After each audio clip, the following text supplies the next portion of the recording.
Bienvenue sur Toratza pour le flash info de la parashat Emor. Emor, c'est le dialogue qu'entreprend Hakadosh Baruch Hu avec Moshe Rabbeinu, lui enseignant ainsi toutes les lois relatives à l'impureté, des lois qu'il transmettra par la suite à Aharon HaKohen son frère et à ses enfants. Explique le Baal HaTurim qu'après avoir interdit dans la parashat Kedoshim les services de Hov et Idéoni, ces différentes sorcelleries sollicitées autrefois pour obtenir les réponses à ces questions et ainsi connaître l'avenir, vient la Torah à présent dans la parashat Emor et démontre qu'il existait un moyen parallèle, celui d'aller consulter le Kohen Gadol, le grand prêtre, qui portait le Urim Vetumim, le pectoral qu'il sollicitait afin d'obtenir les réponses aux questions de son peuple. Nous dit le verset, Emor et la Kohanim, dit aux Kohanim, Ve'amarta et tu leur diras. Explique le Rav Moshe Feinstein que le premier terme de Emor fait référence à l'enseignement enseigné en tant que tel, l'interdiction, la loi elle-même.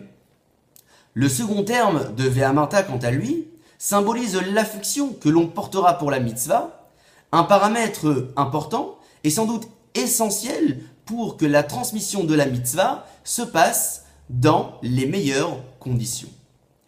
À présent, nous dit le verset Vekidashto et tu sanctifieras le Kohen, cette personne qui occupait autrefois une place importante au Beth Amikdash et qui bénéficiait des matnot kehuna, les dons qui lui étaient attribués par le Beth Amikdash, un homme pour qui la première montée de la Torah sera réservée.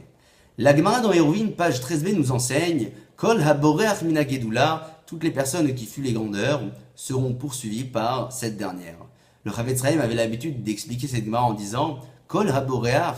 Ceci inclut également toutes les personnes qui n'étaient pas censées recevoir les honneurs, qui n'étaient pas censées recevoir cette grandeur, et pour qui la promesse de nos Chachamim se maintiendra également. Ainsi, le Chavetz Chaim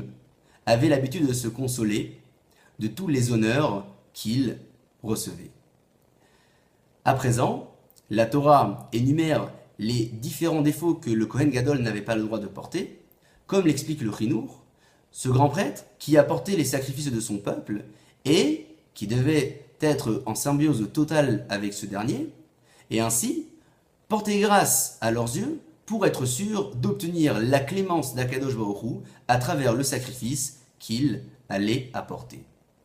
Pour conclure, nous dit le verset Velo techalelu etchem kochi, et vous ne profanerez pas mon nom qui est Kadosh. Le Nefesh HaChaim, écrit par le Rav Chaim de Volojine, célèbre élève du Gaon de Vilna, qui vécut entre les années 1749 et 1821, et qui fonda la célèbre yeshiva de Volojine, ville actuelle en Biélorussie, un homme qui écrit le Sefer Nefesh HaChaim, un livre édité en 1824, et qui écrit à propos de ce verset « Velo techalelu » et « Vous ne profanerez pas », en faisant référence ainsi à toutes ces personnes qui, d'une manière ou d'une autre, profanent l'image qu'ils sont censés véhiculer, cette identité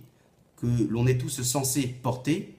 en prouvant ainsi malheureusement que Dieu est absent dans certains contextes ou certaines situations, des situations dans lesquelles malheureusement la présence de Dieu fut profanée.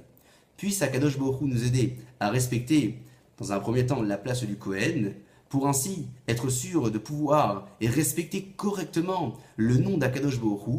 en le sanctifiant dans la vie de tous les jours. Shabbat Shalom et à la semaine prochaine.